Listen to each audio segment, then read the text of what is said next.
Chapter 1. The night before the mating. Raven. I had been preparing to be Damon Vale's Luna for 3 years. 3 years of swallowing my temper at dinner. 3 years of memorizing the names of every Alpha Lord between Silverthorn and the Eastern Reaches. 3 years of bleeding for him in border skirmishes nobody was supposed to know about and stitching myself up afterward in my own bathroom because Damon did not like to look at wounds.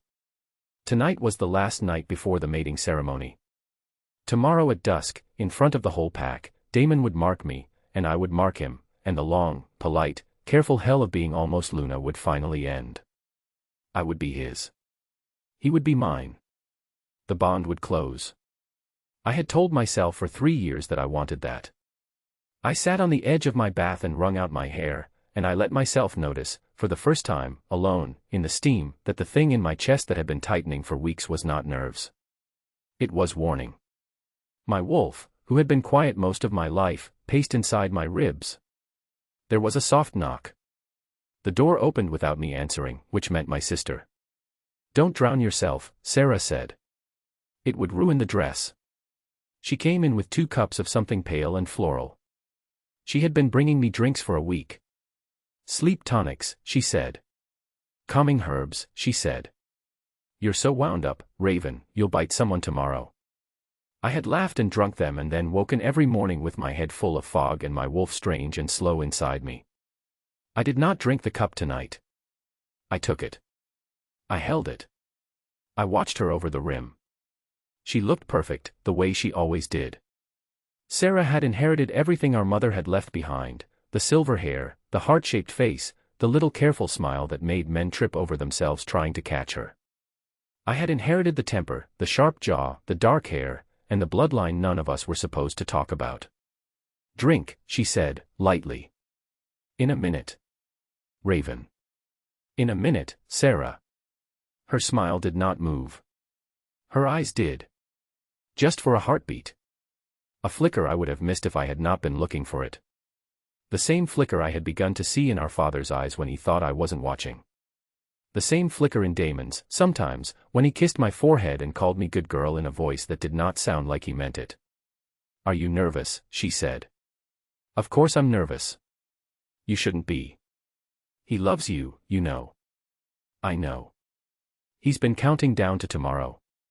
"I know." She kissed the top of my wet head. Her lips were cold. She went out. The door clicked behind her. I sat in the cooling bath with the cup in my hand for a long time, and then I got up, and I poured the cup down the drain, and I watched the pale floral water swirl away. In my chest, my wolf stopped pacing. She crouched. She watched the door my sister had just walked through. I did not sleep. Chapter 2. The door I should not have opened. Raven. At 3 in the morning the pacing in my chest got worse. I lay in my bed in my mating eve robe and I stared at the ceiling and I counted the cracks in the plaster. The ceremony was 16 hours away. I should have been asleep. I should have been calm. I should have been the well-trained almost Luna I had spent 3 years pretending to be. I could not stay in the room. I told myself I would walk to the kitchens. A glass of water. A piece of bread. The corridors at 3 a.m. were empty and cool and would settle me. I would come back. I would sleep. I did walk to the kitchens. I came back the long way, through the east corridor, past Damon's chambers, because, my wolf insisted, because. The door to his rooms was ajar. It should not have been. He kept that door bolted from the inside every night since the border raid. He had told me, last winter, that he did not feel safe with it open. He had told me a great many things in the last 3 years that I had believed because I had wanted to believe them. I should have walked past. I did not walk past. I pushed the door wider with one finger. The lamps in his outer chamber were low. The inner door was open too. From where I stood I could see the foot of his bed, and the foot of his bed was moving, and the sound coming out of the room behind it was not the sound of one person. I knew, before I saw, what I was about to see. My wolf knew. She stopped crouching. She lay down.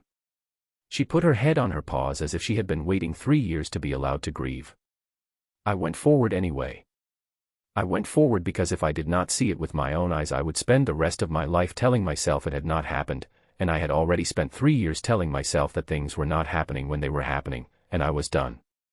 I reached the inner doorway. I looked. Damon Vale, the alpha I had bled for, the alpha I was going to mark in 16 hours in front of the whole pack, was on his back in his own bed, and my sister Sarah was on top of him, and they were knotted. Wolves do not knot by accident. Wolves do not knot from a quick mistake. Knotting takes minutes. Knotting is not a slip of the tongue or a moment of weakness or a fight that turned into something else. Knotting is what happens at the end of a thing that has been happening for a long time. Knotting is the thing you do with the wolf you have chosen. Damon turned his head. He saw me. He did not flinch. He did not jolt up. He did not cover Sarah. He did not do any of the things a man caught in betrayal is supposed to do. He smiled. Slowly. The same charming smile he had used on me 3 years ago when he had first taken my hand at the border feast.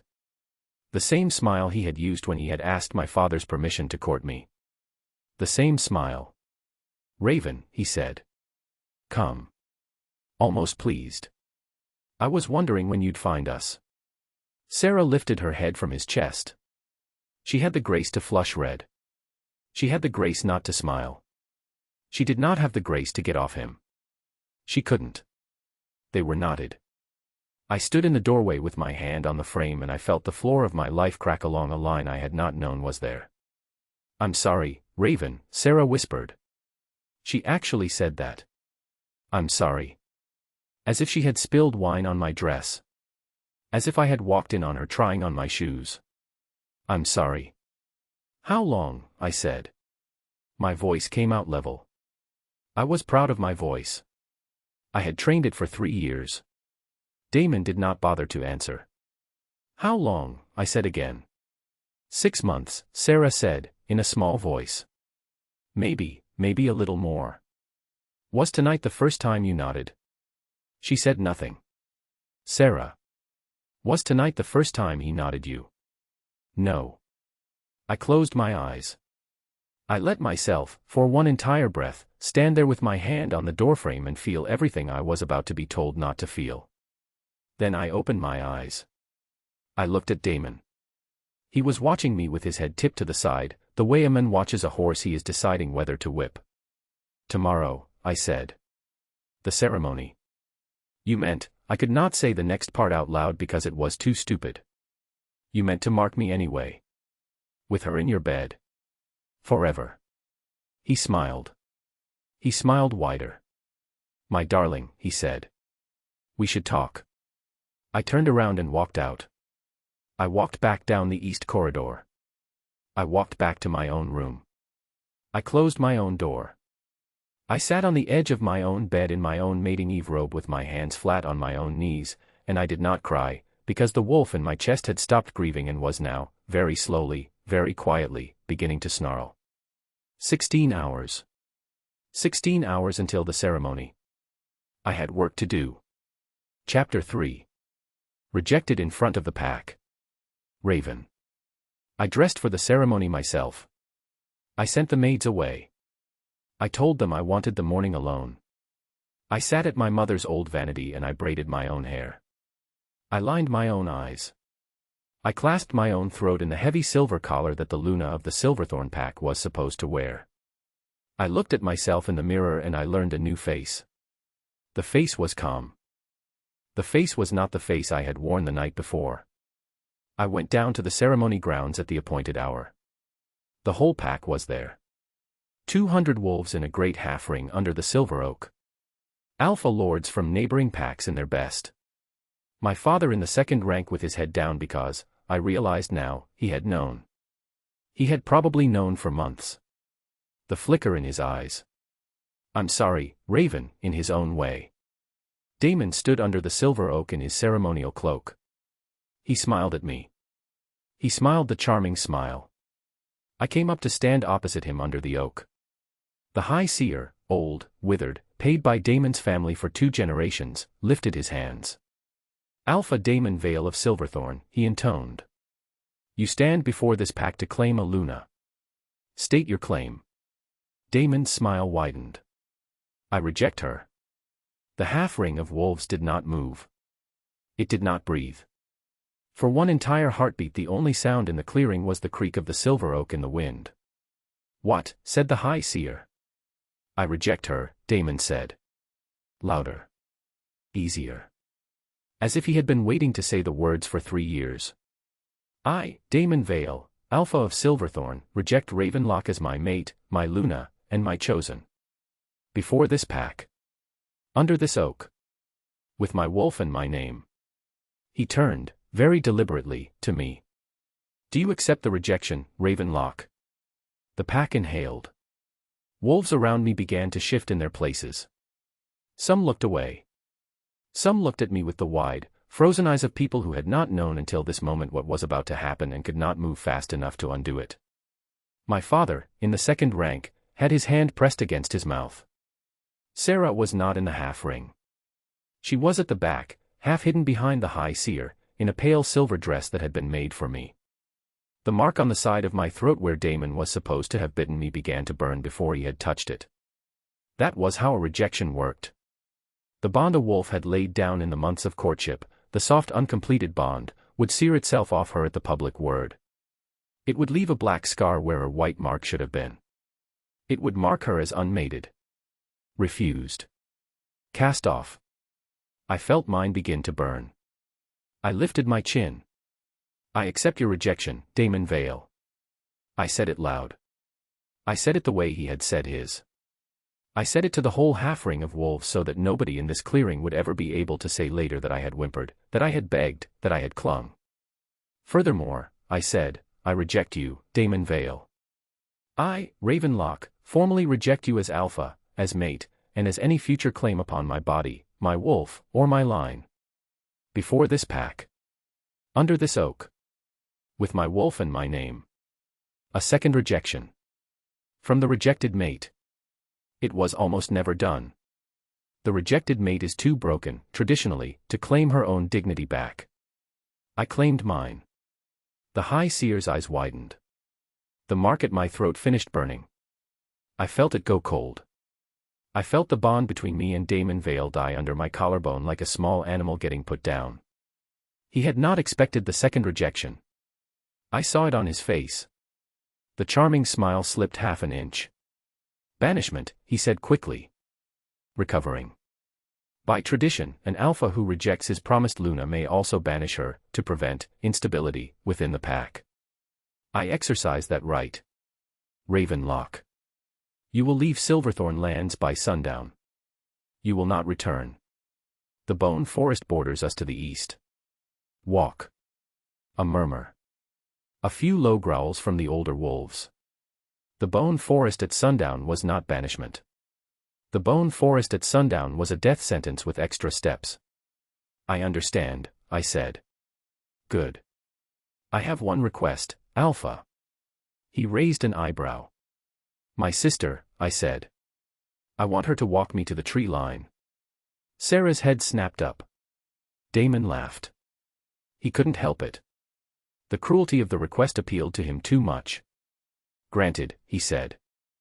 2 of his wolves came up to take my arms. I shrugged them off.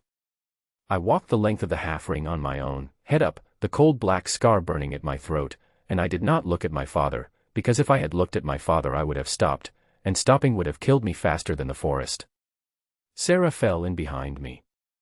She was crying. I could hear her crying. I did not turn around. Chapter 4. Banished to the Bone Forest. Raven.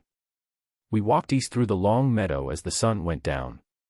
2 of Damon's wolves followed at 20 paces with crossbows. They were not there to hurry me. They were there to make sure I crossed the tree line. The Bone Forest had its own reputation. They were not going one step further than they had to. Sarah walked at my elbow. She had stopped crying about half a mile back. She had stopped because I had not said one word to her, and a person can only sob into another person's silence for so long before she runs out of breath. The tree line came up. The Bone Forest was not called the Bone Forest because of any battle. There were no battles there. The trees were called bone trees because they were pale gray, almost white, and they grew very tall and very close, and the wood inside them was hollow. Whine through the canopy made a sound like a flute made out of femurs. Nobody who lived under Silverthorn went into the bone forest after dark. There were stories about what did. Stories, mostly, about the Beast King. I stopped at the tree line. The wolves behind us stopped at 50 paces. They were not coming closer. "Sarah," I said. She flinched. "Look at me." She looked at me. She had Damon's bite mark, raw and bleeding, on the side of her own throat. He had marked her this morning, before the ceremony. While I had been sitting at my mother's vanity learning a new face. "How long was the affair?" I said. "I told you. 6. How long was the plan?" She closed her eyes. 2 years, she whispered.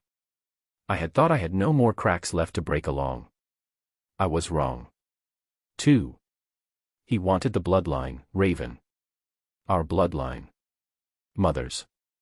He needed a Locke woman to marry to legitimize his claim on the eastern reaches. He needed it to be a Locke. It was always going to be a Locke. He told me a year ago that if I didn't take the Luna spot, you would, and you would be miserable, Anne. Stop. Raven. Stop talking. I cannot listen to you tell me you did this for me. She closed her mouth. I looked past her, back across the meadow. The half-ring of the pack was a smudge of color near the silver oak. I could not see Damon. I did not need to. I knew him well enough now. "Tell our father," I said, "that I forgive him for nothing. Tell Damon that I survive. Tell yourself, in the quiet, when you can't sleep, that I knew what you were doing the moment you brought me the cups and that I poured the last one down the drain. Whatever was in it, sister, your alpha needs to know it didn't work." Her face went gray. I did not wait for her to speak. I turned. I walked into the bone forest. I walked until I could not hear the meadow behind me any more, until the bone trees had closed up over my head, and the flute sound of wind in their hollow trunks had begun, and the dusk had come down between the pale trunks like a slow tide. Then I sat down at the foot of a tree. I put my hand against the cold black scar at my throat. I let myself, for the first time in 24 hours, cry. Chapter 5. The Eyes in the Dark. Raven. I cried for a long time, and I cried hard, and when I was done I was empty in the way that lets a person think. The forest had gone fully dark while I cried. I could not see my own hand in front of my face. The bone trees had stopped making the flute sound, the wind had dropped. The silence was the kind of silence that has weight to it. The kind that means something is listening. I made myself stand up. If I was going to die in this forest, and I was probably going to die in this forest, I was not going to do it sitting down with snot on my face. I walked. I did not know which direction. I picked a line through the trees and I followed it, because the only thing worse than dying in this forest was dying next to where they had left me, the way an animal too sad to move dies under a fence. I walked maybe an hour. The eyes started about 20 minutes in. I did not see them at first. I felt them. The particular cold along the back of the neck a wolf-blooded woman feels when she is being watched by something that is also wolf-blooded but is not, currently, on her side. I kept walking. I did not run. Running invites pursuit. Running tells the thing in the dark that you have agreed to be prey. I walked. A branch broke off to my left. I kept walking. Something padded across the path behind me. Heavy. Heavier than any wolf I had ever heard on 4 feet. I felt the vibration of its paws through the earth before I heard the sound. I kept walking. Then a low, considering growl from the right. Not warning. Not aggressive. Considering. A growl that was actually a question. "Who are you?" I turned my head a little. Slow. The way you turn a head when you do not want to startle a thing. In the absolute dark between 2 bone trees, a pair of eyes looked back. They were enormous. They were not the gold of a pack alpha. They were not the silver of a moon-blessed wolf. They were a deep, smoking, dull crimson, like a coal that has not been quite blown out. They were taller than my own eyes. By a head. By more than a head. Whatever the thing was, when it stood on its 4 feet, its eyes met mine standing. My wolf, in my chest, did not crouch. She rose. She rose and she stood, and she looked back through my eyes at the eyes in the dark, and she did not lower her head. The eyes in the dark blinked. Once. Slowly. Then they came forward. I had time to see the rough outline of him. Massive. Black. A wolf the size of a small horse, shoulder high to me, jaws long enough to take my whole arm in one bite. I had time to lift my chin. I had time to think this is how it ends, almost calm. The Beast King stopped 3 paces from me. He sniffed the air. I watched his nostrils flare. He took one careful, almost delicate step closer. He lowered his huge black head until his nose was level with the side of my throat. With the cold black scar. The rejection mark. He went very, very still. A sound came out of him. It was a sound I will never hear another wolf make. Not in my life. It was a low, broken, almost grieving noise, the noise of a thing that has just recognized something it had not realized was missing, and is trying to decide whether to weep or to kill. He pulled his head back. He looked at me. Crimson eyes locked on mine. "You," he said. In a man's voice. Inside my head. The wolf hadn't moved his mouth. The voice was inside my own skull, low and ruined, and it knew me. "You are mine," said the Beast King. Chapter 6. The Beast King. Ronan. I had hunted in the Bone Forest for 11 years. I had taken stags, boars, bandits, fugitive alphas who had run from their own pack judgments. I had killed men who came across the line carrying iron and hate and bad intent toward my people. I had not, in 11 years, smelled anything that made my wolf stop in his tracks. I smelled her at the edge of the forest at sunset. I followed. I told my second-in-command, Isla, to wait at the western marker. "I'll be back before dawn." She had looked at me in that way she has, the way that says if you say so, my lord, and let me go. I tracked the scent for 3 hours. It was the wrong scent. It was the right scent. It was the scent that had been threading through the back of my skull for 31 years like the memory of a song nobody had ever sung me. It was mate. I had not believed in mates. Half-bloods like me, exiled, monstrous, are not supposed to have them. I had told myself for a decade that the scent in the back of my skull was something else. A lost piece of childhood. A trick of the wind. It was not a trick. She was sitting at the foot of a bone tree weeping when I first caught up to her, and I stopped at the tree line of the small clearing and I watched her, in my wolf shape, in the dark, and I could not move. She was beautiful. She was broken. She had a black scar at the side of her throat where a mark should have been. A rejection burn. She had been thrown out by her alpha. Today. Recently. The rejection was so fresh I could smell the smoke of it.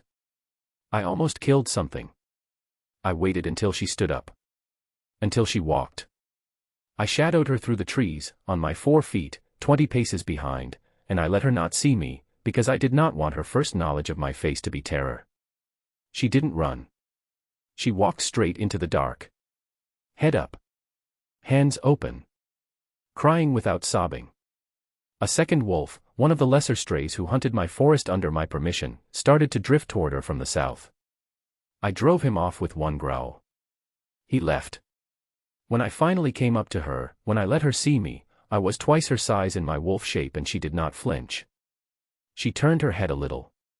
Slow. Brave. She lifted her chin and met my eyes. I sniffed the side of her throat. The black scar.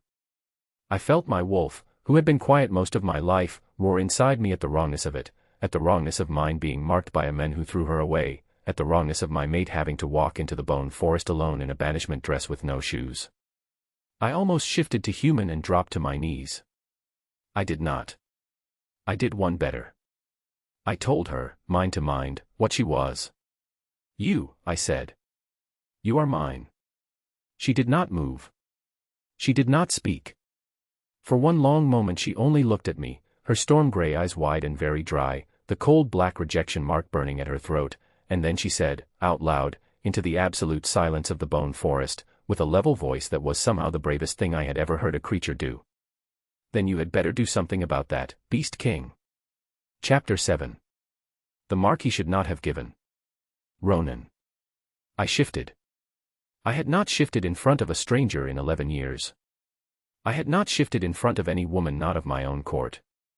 I shifted now because she had asked me to do something, and because, broken as she was, she had asked me as a queen asks, not as a victim asks. The shift hurt the way it always hurt. I came down on 2 feet in the clearing in front of her, naked except for the wolfskin I always wore around my shoulders for moments like this, and I was a head and a half taller than her, and she did not flinch. "You're a man," she said. "Sometimes." "What's your name?" "Ronan Vale." She inhaled. Sharply.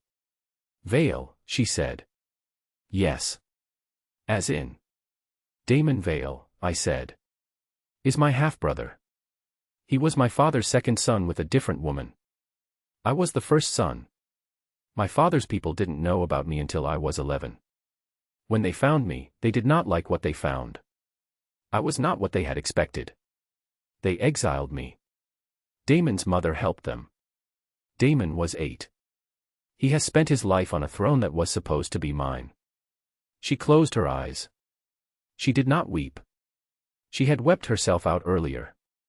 She was not a creature who wept twice in one night. "Of course," she said quietly.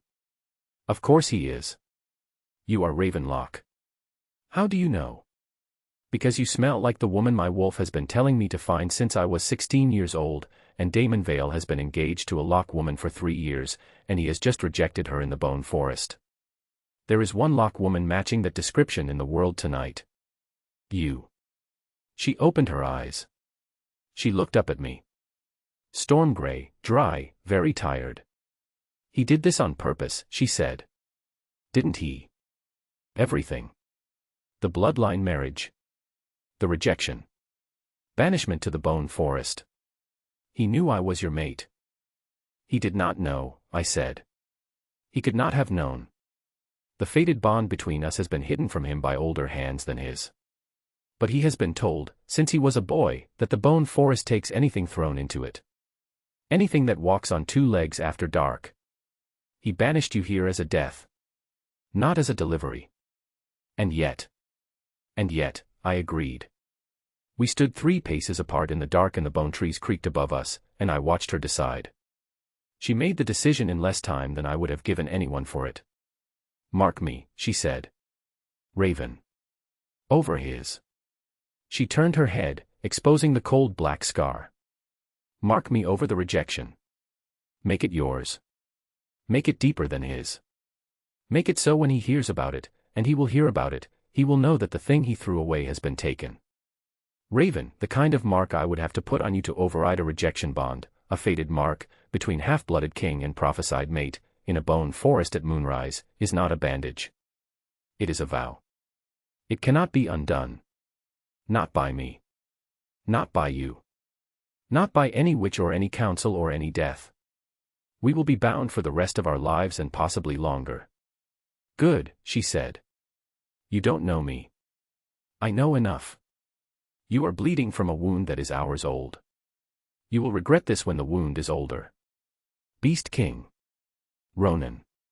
She came 1 step closer. She lifted her chin until her throat was bare to me. "I have spent 3 years being polite to a man who was using me. I have just walked alone into a forest that is supposed to eat me. The first thing in my entire life that has not lied to me when it looked at me is you. I do not need a year and a council. I need a mark. Now. Over his. Before the cold of this scar at my throat sinks any further into my heart and I forget that I was ever anyone worth marking." I closed my eyes. I made the only choice I was capable of making. I lowered my head. I set my mouth against the cold black scar at the side of her throat.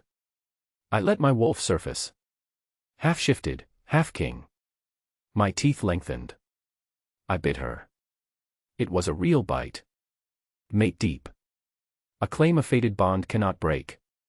She made a small sound, not pain, surprise, and then almost relief, and her hand came up and gripped the back of my neck and held me there. The bond between us, the bond that had been threading through the back of my skull for 31 years, slammed open like a door kicked off its hinges. I tasted her blood. I tasted Daemon's rejection burning off her like rust.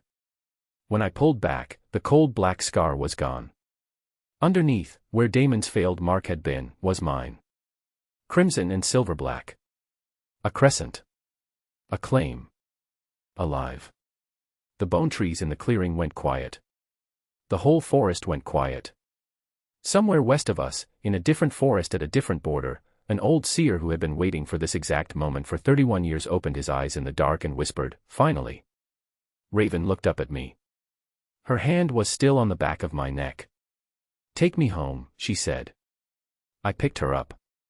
She was lighter than she should have been. Wolves do not weigh enough after a rejection. I made a note to feed her 3 meals a day for the rest of her life. I carried her into the bone forest, and the bone forest, which had eaten any other thing that had tried to walk into it after dark for 200 years, parted for us like a door. Chapter 8. The Court Beneath the Roots. Raven. The Beast King's kingdom was not above the bone forest. It was under it. He carried me half a mile and stopped at a tangle of roots that climbed up into a small hill. He whistled, low. The roots moved. They unwound from a crack in the hill the way a hand unwinds from a fist. Behind them was a stair. The stair went down. We went down it. There were torches and iron brackets along the wall. The walls were old earth packed with white stones. The stair turned twice and then opened into a hall. The hall was vast. It was a cavern, really, but they had made it a hall. The vaulted ceiling was held up by columns made of bone tree roots, polished pale, twisting up out of the floor. There were tables. There were hearth fires. There were people. People. 40 or 50 of them, men and women, young and old, in plain leathers and wool, looking up at the stair as we came down it. They had been eating. They were not eating now. They saw me. They saw the new mark at my throat. A young woman near the front, tall, scarred along one side of her jaw, with the loose-shouldered stance of a fighter, dropped her cup. "Isla," Ronan said. "Help me." She came up the stair at a run. He set me on my feet at the bottom. I would have stayed on my feet. I had been on my feet all day. I would not be the woman who fainted at the foot of the Beast King's stair on the first night of her new life. Isla put an arm under mine anyway. She had a grip like a stable hand. "My lord," she said, low. "She's marked." "She is." "She's." "Yes." Isla turned her head and looked at me. Her eyes were the color of wet slate. She looked at the crescent at my throat. She looked at her king, naked but for the wolfskin around his shoulders, his crimson eyes still half a wolf's. She looked back at me. She dropped to one knee. "Isla, no," I started, because I was not ready for kneeling. I had not been ready for kneeling all day. Around the hall, every other person, the eaters at the tables, the older woman by the hearth, the twin boys by the cellar door, the one-eyed grandfather sharpening a knife by the central fire, knelt. 41 of them. In total silence. I stood at the foot of the stair in my torn banishment dress with the new mark on my throat, and the Beast King beside me with his hand at my back, and the entire beast court on its knees, and the cavern full of pale columns, and I thought, all right. All right then. So. "Get up," I said. My voice came out steady. I had trained it for 3 years. They got up. "Eat," I said. "I interrupted you." "Eat." They sat back down. Slowly. Watching me. As if they had been waiting for me their whole lives, and had not, between them, rehearsed quite how to behave when I finally walked through the door. Chapter 9. The Old Seer's Welcome. Raven. The old seer came down out of the upper galleries at moonrise. His name, I would learn, was Bran. He had gray hair to his shoulders and a milk-white left eye and a long staff carved with names in a language nobody in this room except him could read. He came across the cavern toward me slowly, both hands open, the way a man approaches a wild horse. He stopped 3 paces away. He looked at the mark at my throat. He sank, with great difficulty, to one knee. "Get up," I said again, because I had said it once already tonight and I was beginning to mean it. "In a moment, my queen." "I am not anybody's queen." "You are about to be." He looked up. The milk eye and the dark eye both fixed on me. 31 years ago, he said, I was the High Seer of the Silverthorn Pack. I had not known that. You are surprised, Bran said. The seer who served at your rejection ceremony today was my apprentice. He took my place when Daemon Vale's family had me banished for refusing to alter a record. What record? The record of the fated pairings. I am, child, a fated pairing seer. It is the rarest and least respected of the seer arts, because a fated pairing cannot be sold. A fated pairing simply is. You cannot trade it. You cannot leverage it. You cannot break it for politics. The Vale family has hated my craft for 150 years. When I read the bowls, when you were a child, I saw what was written in them, and I told your mother, and your mother told no one else. And they came for me anyway. What did you see? He inhaled. I saw, Bran said, that the fated mate of the Locke heiress, the daughter of Marisol Locke, was a half-blood boy living in exile in the Bone Forest. The first son of Alpha Vale of Silverthorn, by a woman of the southern marshes. A boy named Ronan. Behind me, Ronan had gone very still. Daemon Vale was not your fated mate, Bran said to me. He was never your fated mate. The bond he tried to lay on you over 3 years was a forced bond, propped up by the small magics his family keeps and, I suspect, by whatever your sister has been putting in your cups for the last several months. It would have completed itself at your mating ceremony. It would have held, however poorly, for a year or two. Long enough for him to use your bloodline to claim the eastern reaches. Long enough for his line to legitimize itself. After that, you would have begun to fade. Forced bonds eat the wolf they are tied to. You would have died inside 10 years. Sarah would have stepped into your place. The Locke bloodline would have stayed in Silverthorn hands. Daemon would have built the kingdom he believed he was owed. I sat down. There was a bench. I sat on it. Isla put a cup of something hot in my hands. I held it. I did not drink yet. How? I said. How did the small magic work? How did nobody tell me? Bran's milk eye was wet. Your mother died trying to tell you, child. I closed my eyes. Your father was party to the silence, Bran went on, gently. Your sister became party to it later. The Valas paid for the silence in the small currencies they always pay in favor, position, fear. I have been here, in this court, since the night I was banished. I have been preparing for this night, this exact one, for 31 years. Some of it, my queen, you do not have to forgive. Some of it you only have to let me finish. I opened my eyes. I drank from the cup. It was broth. Hot, salty, fat. The first thing my body had had since this morning. I drank it all. Isla refilled it. Finish, I said. Bran rose. With effort. I let him this time. The bowls, he said, were always going to bring you into this forest one way or another. The Valas chose to deliver you here in a banishment dress.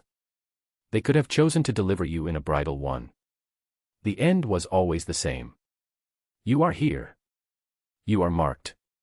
You are home. I looked at Ronan. He was watching me with the careful, almost fearful expression of a man who has been told for 31 years that he had a fated mate somewhere and has just had her sit down on a bench in his hall and drink broth. Home, I said. Home, Queen, said Isla. Chapter 10. The Lie Daemon Built. Raven. I slept for 16 hours. I woke in a small room cut into the wall of the upper gallery, with white quilts and a low candle and a window of thick green glass set into the earth above me. The mark at my throat throbbed, not painfully. The way a heart throbs. Steady. Mine. Isla was sitting against the wall with a knife across her knee, sharpening it. She looked up when I stirred. You're awake. How long? Most of a day. The king said let you sleep until you woke. The king is not always right about everything, but he is right about that. She held out clothes. Soft dark trousers, a wool tunic, a heavy wrap. They fit. She brought broth again. She brought bread. She watched me eat without watching me eat, the way a mother wolf watches a pup that is not yet sure whether it is going to live. When I had finished, she took me down to the lower hall. Bran was there. Ronan was there, in an actual shirt this time, his crimson eyes back to a manageable dark red. A dozen others, the older woman from the hearth, the one-eyed grandfather, the twin boys, were arranged around a long, low table. There were maps on the table. There was a goblet at my place. There was a chair. It was not a throne. It was a chair. But it was the chair beside Ronan's, and it had been left empty. I sat in it. The table inclined their heads. I did not flinch this time. "Tell me about the lie," I said. "All of it. Start from the bloodline." Bran nodded. "The Locke bloodline," he began, "has been the eastern reaches for 9 generations. The Locke lands are the only fertile floodplain between the northern mountains and the southern marshes. Whoever holds the Locke line, holds the eastern reaches by ancient pact.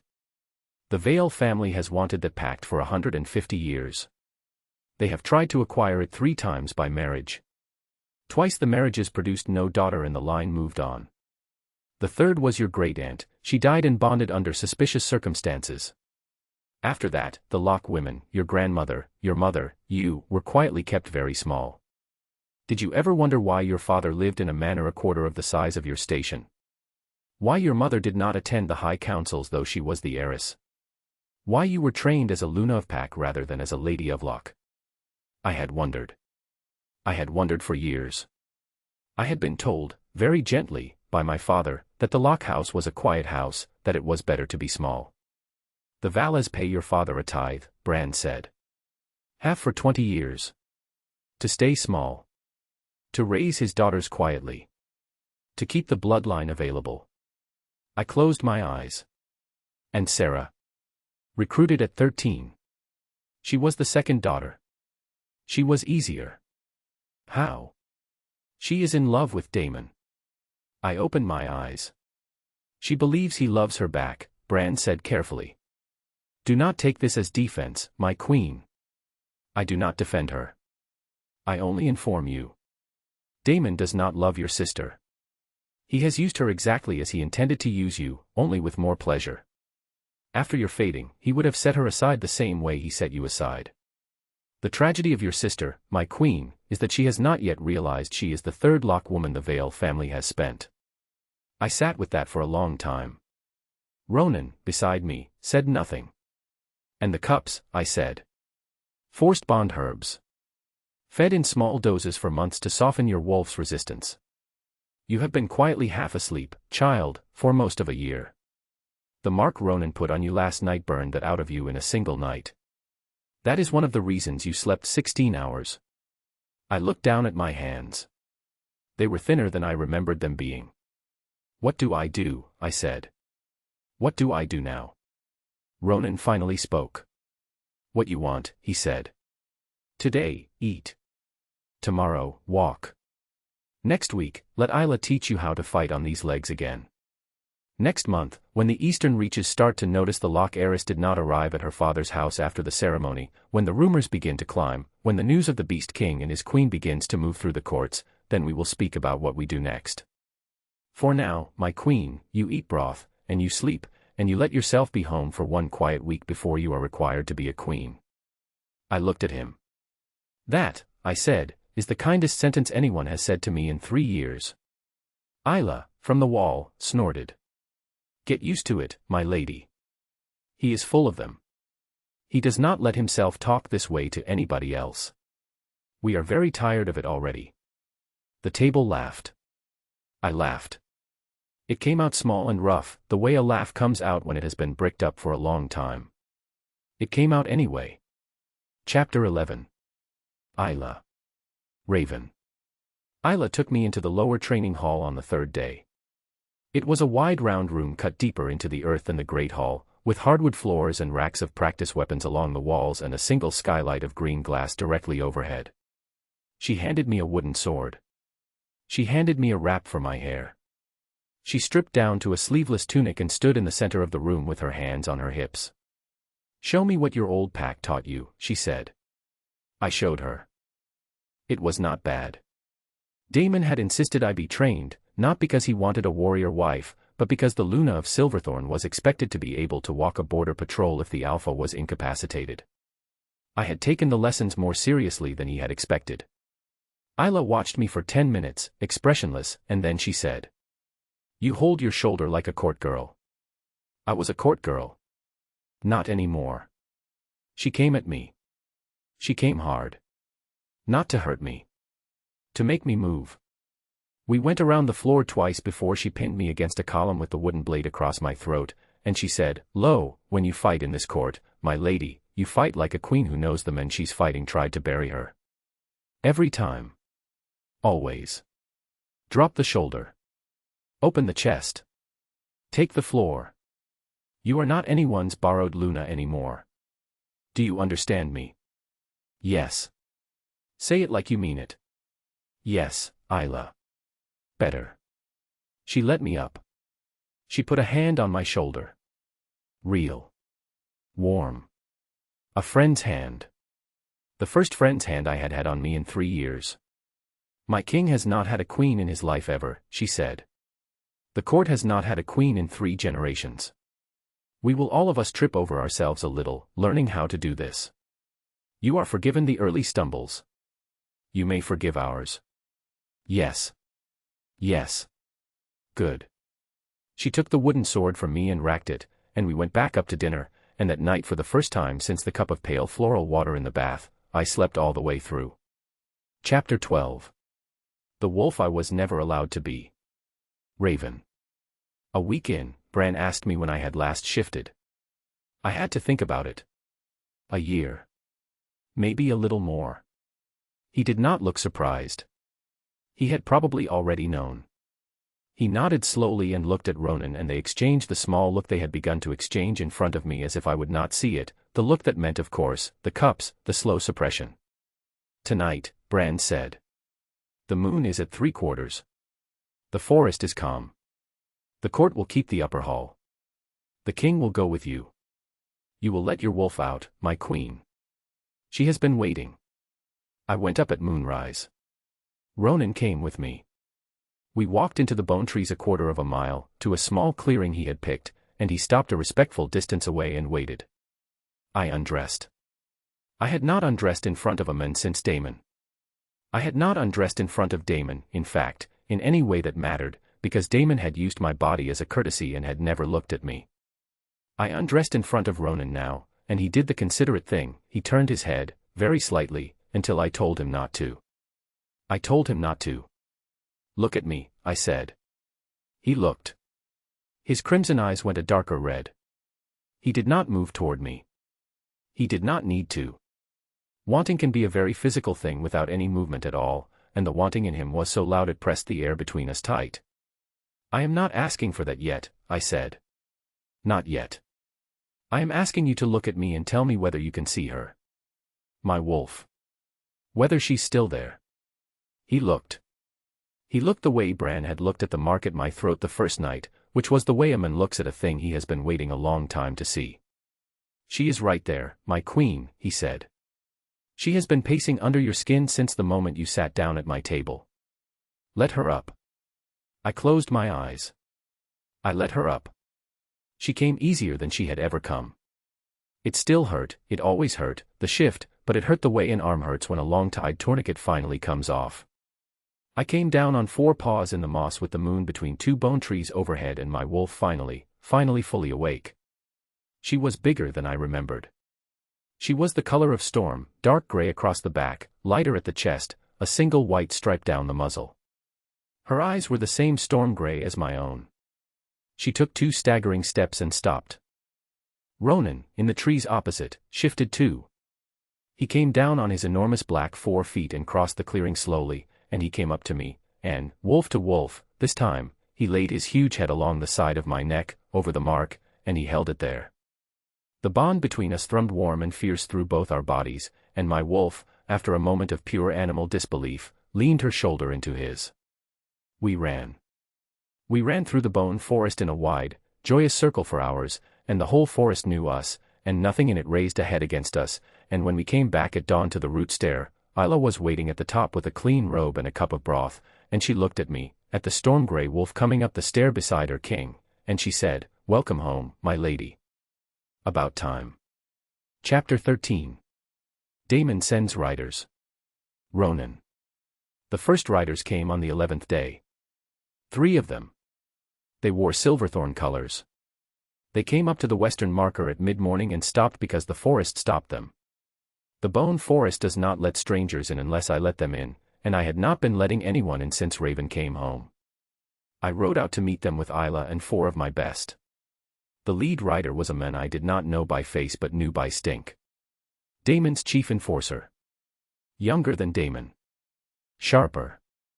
The one who had probably escorted Raven to the tree line on rejection day. I noted the face. I filed it. "Beast King," he said. He did not bow. He inclined his head only as much as etiquette absolutely required. "Speak."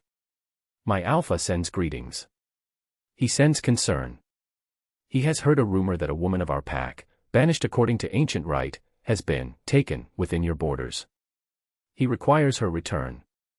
He has graciously offered to consider the incident closed if she is delivered to the western marker by nightfall. Has he? He has. And if she is not, he will be required to escalate the matter to the Council of the 3 territories. He does not wish to. He understands that a beast king who has hosted a guest does not always realize the guest is contraband. He was telling me about his mother. He had not told me about his mother before. She was alive, he said. Somewhere in the southern marshes.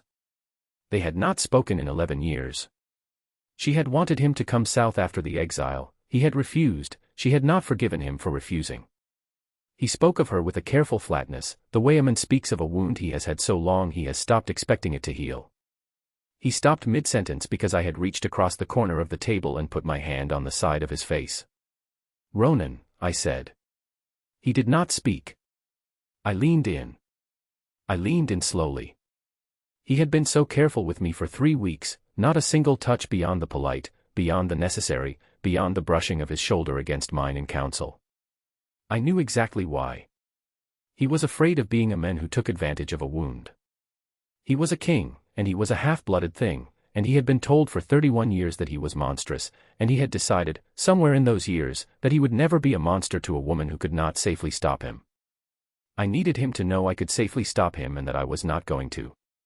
I kissed him. Slow. His mouth was warm and absolutely still. He did not move. He did not press me. He did not even breathe, for the first second. Then he did breathe. He breathed in like a man who had been underwater for 31 years. He kissed me back. He kissed me back the way a man kisses when he has been waiting his whole life and has, finally, been told he is allowed. His hand came up to the back of my neck, to the new mark, and his thumb stroked the crescent there once, gentle, possessive, and his other hand spread flat over the small of my back. He did not push. He let me lead. I led for a long, unhurried while, and when I finally pulled back enough to look at him, his crimson eyes were wet at the corners. "Raven." "Yes. I have never kissed anyone." "I know. I want to do that for the rest of my life." "Good," I said. "Because so do I." Chapter 15. Sarah's letter. Raven. The letter came the next morning. It came tied to the leg of a hawk. The hawk was thin. It had flown a long way. Isla took the letter off it, read the seal, and brought it to me at breakfast without a word. The seal was the small private seal of the Lock House. Not the official one. The small one our mother had used for letters between her daughters. Sarah. I almost didn't open it. I did open it. Raven. I do not expect you to forgive me. I do not even expect you to read this. I am writing it because if I do not write it, I will lose my nerve. He is going to kill you. He has gathered the council petition. He will present it in 9 days. He has also, separately, gathered a hunting party. They will move into the Bone Forest on the new moon, the night before the council. He intends to take you and bring you to the council in chains so that the council has no choice but to rule in his favor. If the Beast King resists, Daemon intends to kill him. He has hired southern marsh wolves for the work. I do not know how many. I am sorry. I did not know about the southern wolves until last night. I did not know about most of it until last night. I know that does not help. I am going to get away. I am going to try. If I make it, I will come find you. If I do not come for me. Mother used to say a lock woman does not waste a rage. I have wasted a great many things. I will not waste this last one. I love you. I am sorry. Burn this. I read it twice. I burned it. I went and found Ronan in the war room with Isla and Bran, and I laid out what the letter had said, and the room went very still, and then Bran said, softly, on the new moon, my king. He is a clever boy. He picks the night your wolf is weakest. How weak? I said. Half a step slower. Half a strength less. Not a normal wolf. The Beast King is not a normal wolf. The southern marsh wolves are not normal wolves. Daemon is not stupid. He has hired what eats us. Ronan laid his hand over mine. Then we will be ready before the new moon, he said. 6 days, said Isla. 6 days, I said. And Sarah? Isla asked. The question was for me. I sat with it. If she comes, I said, we let her in. If she doesn't, we don't go after her. She is paying the bill she helped write. I will not throw her to the wolves myself, but I will not stop her from running into them either. Isla nodded once. Bran nodded once. Ronan kissed my temple. We went to work. Chapter 16. The Hunt. Isla.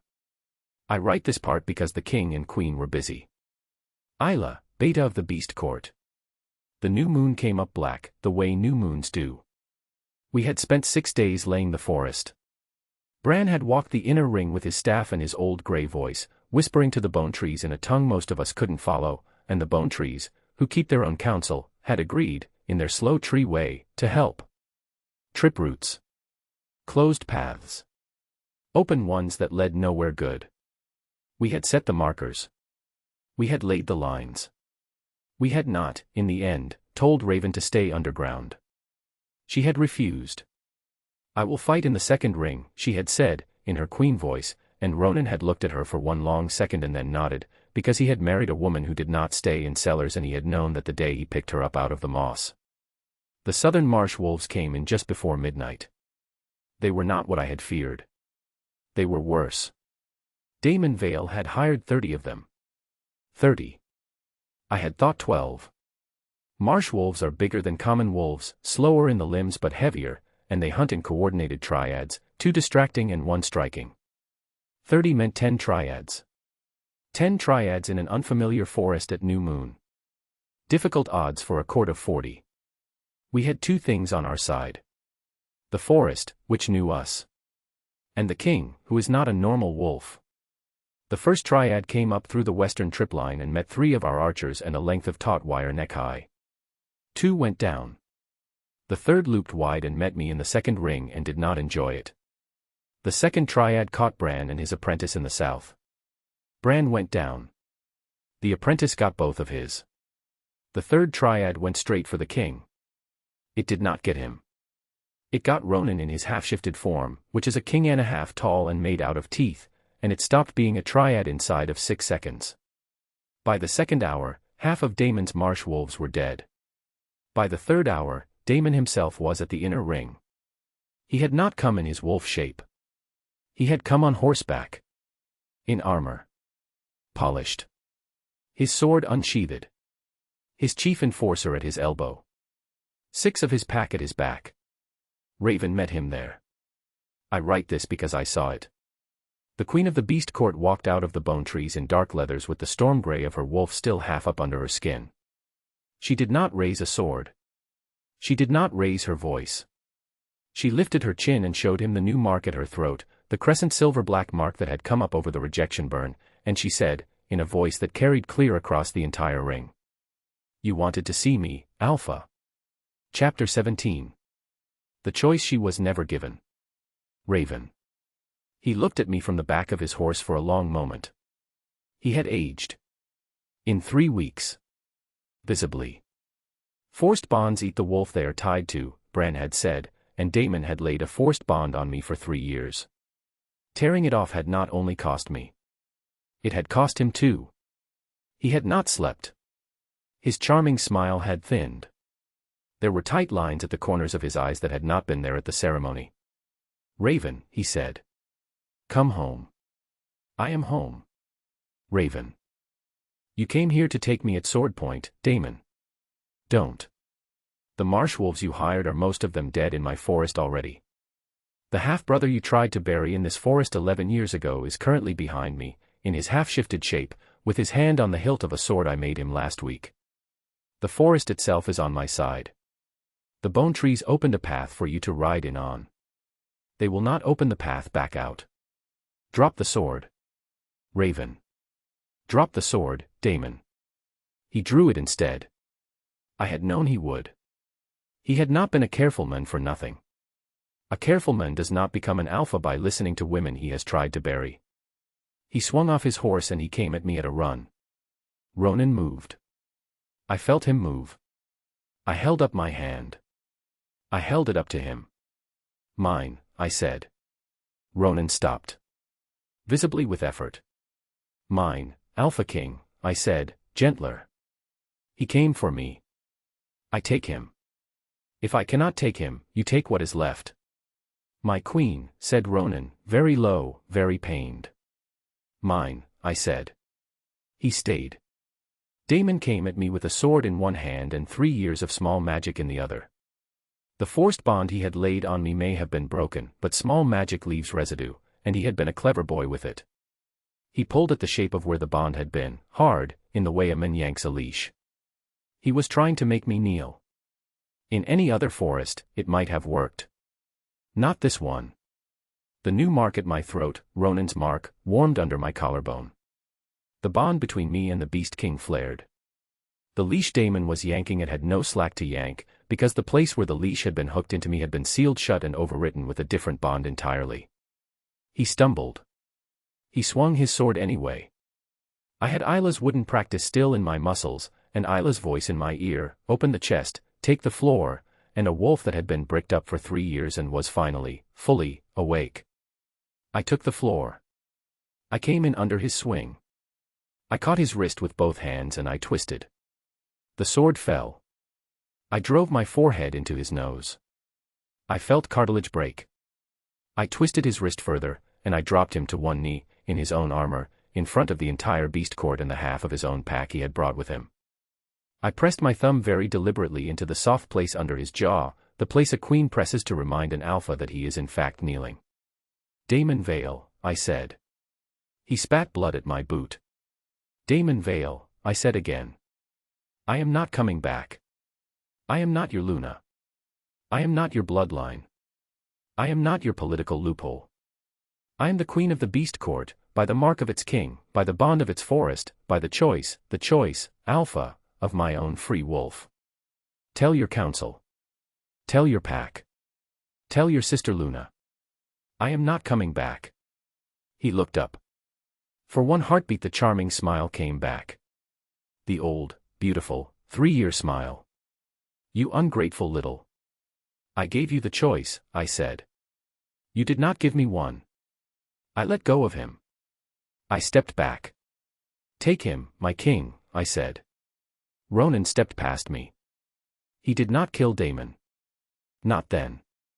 He took him in the shoulder with one stroke of his half-shift hand, and he flipped him onto his back, and he looked up at me, mate to mate, king to queen, and he asked, without a word, "What would you have me do?"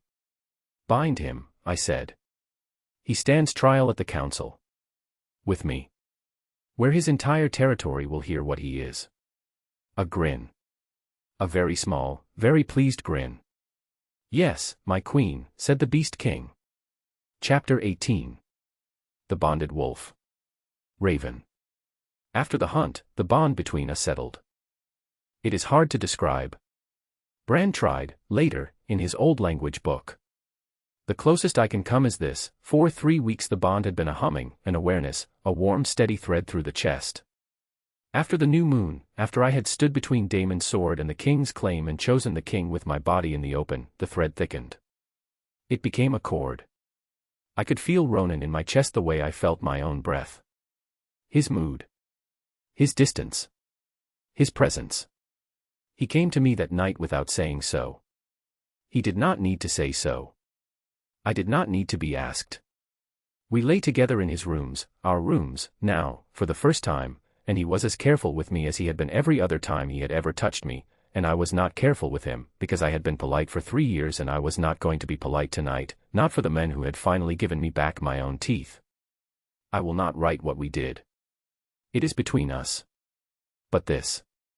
When it was done, when we lay tangled in the dark in our own bed in our own kingdom, with the bone trees creaking quietly above the green glass skylight overhead, he pressed his forehead against mine and said, very low, very ruined. I was told my whole life that nobody would ever choose me of their own free will.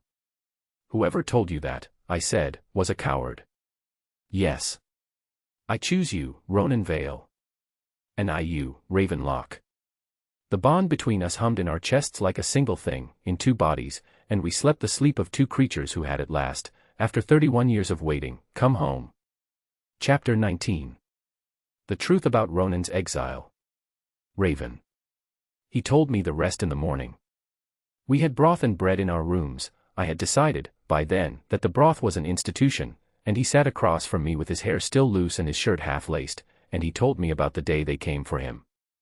I was 11, he said. I had been living with my mother in a small house at the edge of the southern marsh. She had not told me about my father. I found out the day they came for me. They came on horseback. 6 of them. My father's first wife, Damon's mother, was at the head. My father had died the week before. I did not know. She told me. She was not there to grieve him. She was there to make sure his first son did not exist. She tried to kill you. She tried to kill me. I was 11. I was, even then, half-shifted by anger. I did not let her. I killed 2 of her men. She fled. She did not come for me again. She arranged, instead, my legal exile. I had been recognized by my father in writing in the last week of his life. The legal exile required a banishment to the Bone Forest under the doctrine of the unsuitable heir. I went into the Bone Forest at 11. I lived there alone for 2 years. Bran found me at 13. He had been waiting for me. He took me to the place that became this court. He told me what I was. He told me what he had seen for me. He told you about me. He told me a Locke girl in the eastern reaches was my fated mate. He told me he could not protect her from what was coming. He said he could only protect me and trust her to survive long enough for me to find her. And I did. You did, my queen. You did. I have been thanking my old seer every day for 31 years and I am not done yet. I came around the table. I sat in his lap. He pulled me close. The bond between us hummed steady and warm. The council, I said, after a while. Yes. I want them to hear all of it. Not the diplomatic version. The full version. With Bran's testimony. With my testimony. With Damon's broken nose in the dock. You will get all of that. And I want Sarah, if she is alive. I want her there. And if she is not, then I will mourn her in private. After. With you. He kissed my temple. Council, he said, in 5 days. 5 days. Chapter 20. The Council of the 3 Territories. Raven. We rode to the council on the 3rd day before the new moon's end. The council met at the old neutral grounds at 3 Hills, on the border where Silverthorn, the Bone Forest, and the eastern reaches all met. There was a great open meeting hall there, open-sided, tile-roofed, designed so that no territory could claim cover or surprise on another. 12 thrones. 1 for each of the great houses of the 3 territories. The Locke throne had been empty for 40 years. It was not empty when I rode in. I rode in on a black mare, in dark green and silver, the Locke colors. My hair had been braided up and pinned with a single crescent of silver. I wore the small dagger at my belt that the Locke heiresses used to wear at council. Isla had found it for me in Bran's old chests. It had been my mother's. I did not weep for it. I wore it. Behind me rode Ronan in the black of the beast court with Bran on his right and Isla on his left and a column of 12 of our court behind. Beside me, on a smaller bay, rode a thin pale woman with a fresh cut along her jaw and Daemon's dried blood in her hair. Sarah had made it. She had come into the Bone Forest at dusk 3 days ago, alone, on a stolen horse, with a black eye and a sliced cheek and a small cloth bag of papers she had stolen from Daemon's study. She had ridden up to the western marker and called out my name and waited there for an hour before Isla had come for her. I had not yet forgiven her. I might not ever forgive her. But I had read the papers. They were exactly what we needed. I had taken her in. She rode at my left now, head up, eyes forward, the way I had taught her to ride at 6 years old. The hall went quiet when we came in. 12 houses on 12 thrones. Daemon Vale already in the dock, in irons, his nose still crooked from where I had broken it, his charming smile entirely gone. I dismounted. I walked past the long line of seated houses. I went to the empty lock throne. I stood in front of it. I sat down in it. A small ripple ran through the hall. The Beast King did not sit. He did not have a throne here. He stood 3 paces behind mine, hand resting on the back of it, and the meaning of that, Beast King at the lock throne, a lock heiress crowned in his mark, was not lost on a single one of the 12 houses. The High Judge cleared his throat. "This council is opened," he said. "We are gathered to hear the petition of Alpha Daemon Vale of Silverthorn against." "No," I said. The hall went still. "Pardon me, my lady." I said, "No, Your Honor. The petition is withdrawn. Alpha Vale's petition is withdrawn. By me. I am Raven Locke, heiress of the Eastern Reaches, Lady of Locke, and as the alleged offended party in his petition, I have the right of withdrawal under Section 12. I withdraw. There is no petition before this council. My lady, you cannot. I can. I have. There is a different matter before this council. I bring it. The matter of Alpha Daemon Vale's 20-year-old fraud against the Locke House, the Eastern Reaches, and the council itself. I lifted the cloth bag of Sarah's papers. I laid them on the small table before the judge. "Read," I said. "My lady." "Read, Your Honor." He read. For 2 hours, the council of the 3 territories sat in absolute silence and read.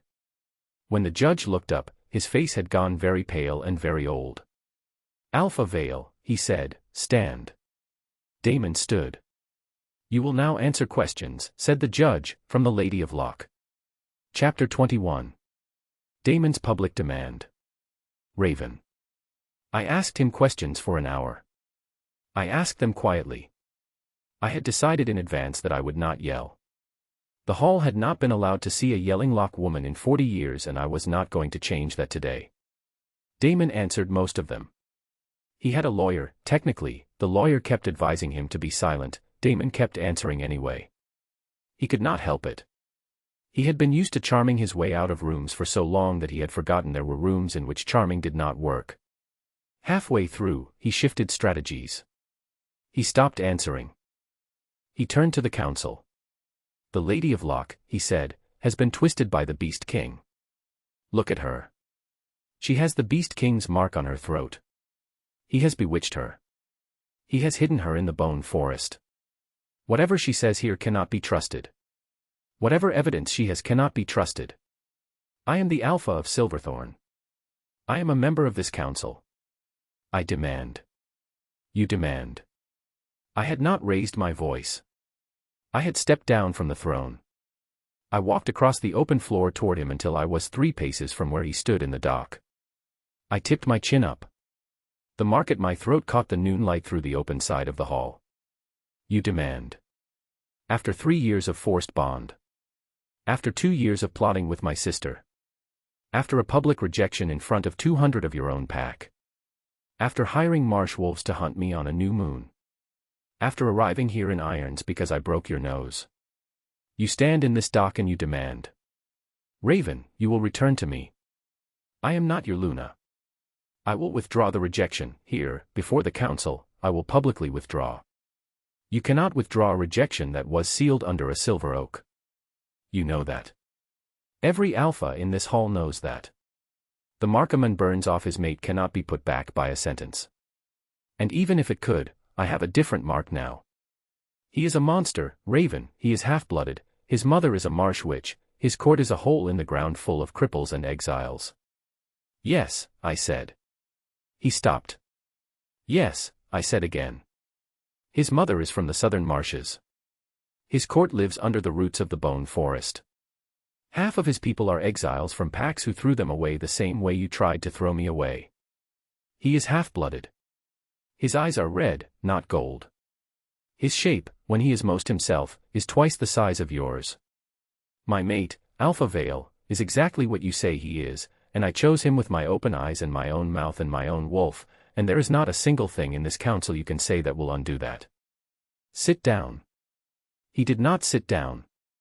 The High Judge said, "Sit down, Alpha Vale." He sat down. Chapter 22. The Silverthorn Split. Raven. By the time the council adjourned for the evening, Silverthorn was breaking. I had not planned that. I had brought evidence. Sarah had stolen the papers. I had asked questions in front of the houses. The breaking happened on its own, the way a load-bearing beam breaks on its own when you remove the props that have been holding it up too long. 3 of Daemon's most senior pack lords, the same ones who had stood in the half-ring at the Silver Oak and watched him reject me, asked, before the day ended, to address the council. They confessed, in turn. The eldest had known about the forced bond herbs and had done nothing. He resigned from his position. The second had known about the bargain with the marsh wolves. He resigned. The third had not known about either, but had known about the long quiet pact between the Vale family and my father. He resigned. By moonrise, almost half of Silverthorn's senior lords had publicly disavowed Daemon Vale. I had not expected that. I stood at the edge of the open hall in the cool evening air, with Ronan beside me, and I watched Silverthorn collapse into itself in slow real time, and I felt, against all reason, a small dark grief in the bottom of my chest. It had been my pack. For a few years. They had not all of them been complicit. Some of them had been loved by me in small, quiet ways. They had not deserved this either. Ronan, beside me, sensed it through the bond. My queen. I know. Some of them were good. Some of them were. They will be free of him after tonight. They will be allowed to choose new alphas, or to ask the council for new arrangements. The pack will live. Only Daemon will not. I know. He took my hand. I let him. We stood there together for a long while, watching the lanterns being lit one by one along the long road back toward Silverthorn Keep, and somewhere in the dark a courier rode toward the keep with the news that Alpha Vale was finished. Chapter 23. Sarah's Side. Raven. I went to Sarah's room very late that night. She was awake. She was sitting on the edge of the small cot the council had given her, with a lamp on the table and her face washed and her hair wet at the ends. She looked thinner than I had ever seen her. "Talk," I said. She talked. She talked for 2 hours. She told me about the first time Daemon had kissed her. She had been 17. He had been 22 and engaged to me. She told me how the first kiss had been an accident, and the second had not been, and the third had been one she had walked into thinking she was being clever. She told me how she had decided, somewhere along the way, that she was the smarter sister, because she had figured out the alpha's secret and I had not. She told me how the figuring out had stopped feeling like cleverness about a year in. She told me how it had begun to feel, in the middle of last winter, like being trained. I knew about the bloodline, she said. By last winter, I knew. I told myself it was different for me. I told myself he loved me differently. I told myself he would be fine. I told myself I would marry him after, and he would marry someone safer, and we would both be Valis together, and the lock line would be split between us, and it would be all right. She laughed. It was not a happy laugh. I told myself a lot, Raven. You knew about the herbs. She closed her eyes. Yes. You served them to me. Yes. Knowing what they did. Yes. I sat with that. Why did you write the letter? She was crying now. Quietly. The way I had cried at the foot of the bone tree on rejection night. Because I walked past your old room one night, she said. And it was empty. And I realized that I was sleeping in your bed, in your dresses, with your Alpha, and you were gone, and I had thought it would feel like winning, and it felt like a hole in the wall. She wiped her face. I don't expect anything, she said. I don't expect forgiveness. I don't expect to be a Locke woman ever again. The council will probably take the name from me. I don't expect you to want me at the Eastern Reaches. I am writing this down with you so that I have said it once, out loud, to the only person I should have said it to 4 years ago. I did not forgive her. I did not say I did. I did say, at the end. You will not be a Locke. Not in title. The Eastern Reaches will go to the heir I bear, in time. You will be Sarah, plain. You will live in a small cottage on the western edge of the Reach. You will not see me for a long while. You will not see Daemon ever again. If at the end of 3 years you have done no harm, I will visit. If you have done harm, my king will come instead. Do you understand? Yes. Sleep, Sarah. I went out. I closed her door. I leaned against the wall on the other side of it for a long time before I went back to Ronan. Chapter 24. The Bone Forest Burns. Raven. Daemon escaped on the second night of the council. He had men. Not many, but enough. 3 of the lords who had not resigned were still loyal to him, and they got him out of the holding cell at the back of the meeting hall, and they put him on a horse, and they rode west. Toward the Bone Forest. He had nothing left in him by then but a small clean rage. He had decided, somewhere in the cell, that if he could not have the Locke heiress he would burn the place she had chosen instead. He had brought, in saddlebags, oil. He had brought torches. He had brought 20 men.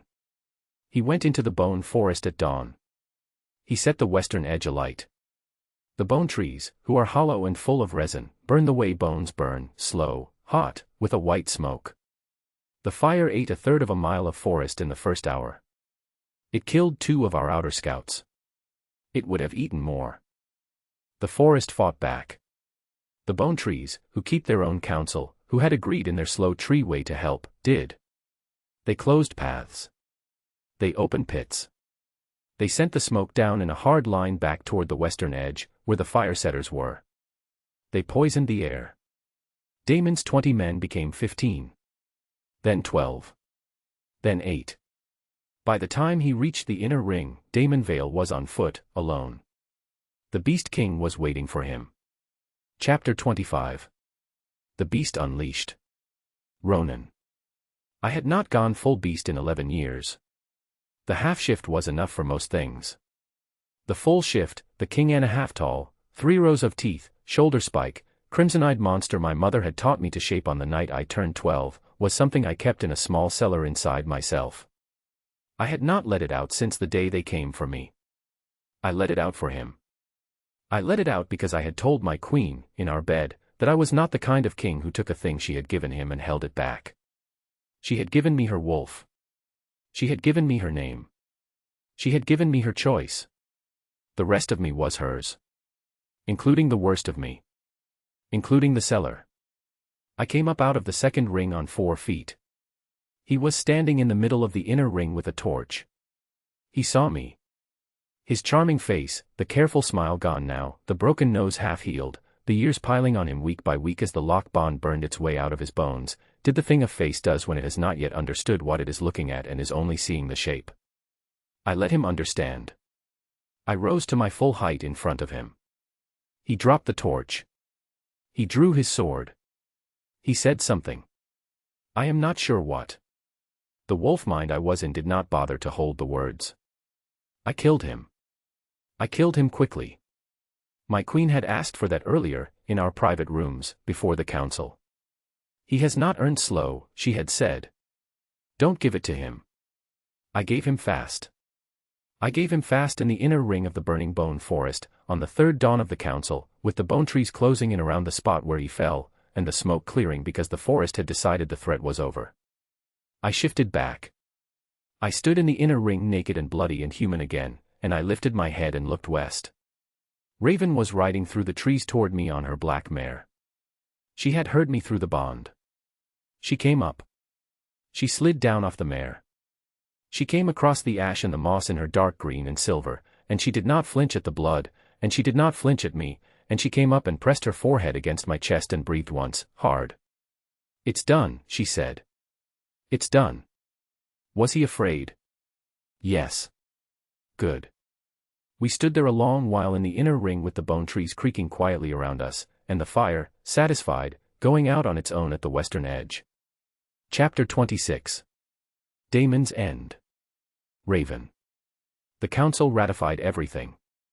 They ratified Daemon's death as lawful. He had escaped custody, attacked sovereign territory, set fire to a sacred forest, and refused all attempts at parley.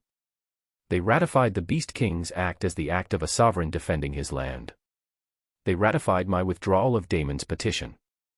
They ratified my lockship. They ratified, in passing, what they could not avoid ratifying, that the Beast King's mark on the Lady of Locke was, by the Council's own ancient writ, recognized as a fated bond, and that the bonds therefore between the Bone Forest, the Eastern Reaches, and the Beast Court, were to be considered formally one. 3 territories, in essence, had become 2. They wrote it into the Council books. They did it unhappily. It was not what any of them had wanted on the morning the Council had opened. It was, in the end, what the evidence and the bond and the truth of the matter required. I rode home to the Bone Forest at the head of my own column. Ronan rode at my left. Sarah, in plain dark wool, rode in the middle of the column, headed for her cottage on the western edge of the reach. She did not look at me as we passed the turning. I did not look at her. We had said what we had to say. The next thing between us would be 3 years of distance. Bran rode at the back. Isla rode at the front. 12 of the Beast Court rode around us. Behind us, in 2 long files, came the wolves of Silverthorn who had asked, formally, before the Council, to attach themselves to the Beast Court rather than choose a new alpha. 41 had asked. I had said yes to all of them. The Beast Court, when we came down the route stair that night, was 40 plus 41, and the great cavern was very full, and somewhere in a small corner Isla had ordered up an entirely new set of tables. Chapter 27. The mark that was always hers. Raven. We were crowned at moonrise. Bran did it. He had insisted. He was an old seer and a banished one, and he had been waiting 31 years for the right to put a circle of dark iron on the head of the boy he had found in the Bone Forest at 13, and a circle of beaten silver with a single storm grey stone on the head of the woman he had read for in a bowl when she was 4 years old. The crowns were small. Beast Court crowns are not big. They had been forged from chains the crop-eared wolves had brought up out of the cellars of the southern marshes when they had escaped their old packs. There was a thin line of gold on Ronan's that traced an opening crescent. A messenger came on the 7th day after the crowning. He came from the south. He came on a horse with marsh mud caked to its hocks. He had a torn cloak. He had a cut across his palm. He had the small, sharp eyes of a courier who had ridden hard for a long time and had seen, on the road, things he had not yet decided whether to repeat. He came into the great hall while we were eating, and Isla took his message tube, and she opened it, and she read. She read twice. She did not give it to Ronan. She gave it to me. Beast King Ronan Vale. Be advised. The Marsh Mother stirs in the south. She has been sending out emissaries for 30 days. She has spoken your name. She intends, by the next moon, to leave the marsh. She has not left the marsh in 11 years. She intends, by every report, to come north. She intends, by every report, to see her son. Your old marsh keeper. Telga. I looked at Ronan over the table. He had gone very still. Your mother, I said. My mother. You said you had not spoken to her in 11 years. I had not. And she is coming north. It would seem so. The hall was watching us. Isla was watching us. Bran was watching us, and Bran's milk eye and his dark eye were both troubled in a way I did not yet have the experience to read. I folded the letter. I tucked it inside my cuff. I lifted my goblet. Then we will receive her, I said. We will be ready. The Beast Court has weathered a forced bond, a banishment, a Bone Forest hunt, a council, a fire, and a coronation in 87 days. It can weather a Marsh Mother. The hall laughed, rough, fond, a little wary. Ronan did not laugh. He took my hand under the table. Raven. Yes. You don't know my mother. I will, my king. I will. He looked at me a long moment. He smiled. It was a small, private smile, the kind of smile he did not show the hall. All right, my queen, he said. All right. Outside the green glass skylight, the moon came up over the bone trees, and the beast court of the bone forest, in its entire small, wounded, fierce 81-headed glory, raised its goblets and drank to its Omega Queen, and said the words it would shout for a long time after. Long live the Beast King. Long live the Beast Queen. Long live the bond they were not supposed to have. Acknowledgements. Thank you to every reader who picked up the first book in this world and asked, almost in the same breath, who is next? Raven and Ronan would not exist without you. The Beast Court's hall would have stayed empty. The Bone Forest would have stayed unburned. You opened the door for them, and I am grateful. To the readers who have lived through their own quiet betrayals, to the ones who walked into a room they should not have walked into and learned a thing they could not unlearn, this book is for you. A rejected mark is not the end of a story. Sometimes it is only the moment a different mark, an older mark, gets the first chance it has ever had to come up. To my family, my early readers, and the friends who quietly fed me when I forgot to eat during the writing of this book, thank you. You are the broth and the bread of every page. Kamsi Arthur. About the author. Kamsi Arthur is a passionate storyteller who creates immersive fiction filled with suspense, emotion, and powerful characters. With a love for crafting intense worlds and unforgettable journeys, he focuses on stories that explore strength, identity, and the hidden power within. His writing blends gripping action with deep emotional moments, keeping readers hooked from beginning to end. Through his books, Kamsi aims to inspire readers to believe in resilience, growth, and the courage to rise, even when everything seems lost. When he's not writing, he enjoys developing creative projects and building ideas that connect with people around the world.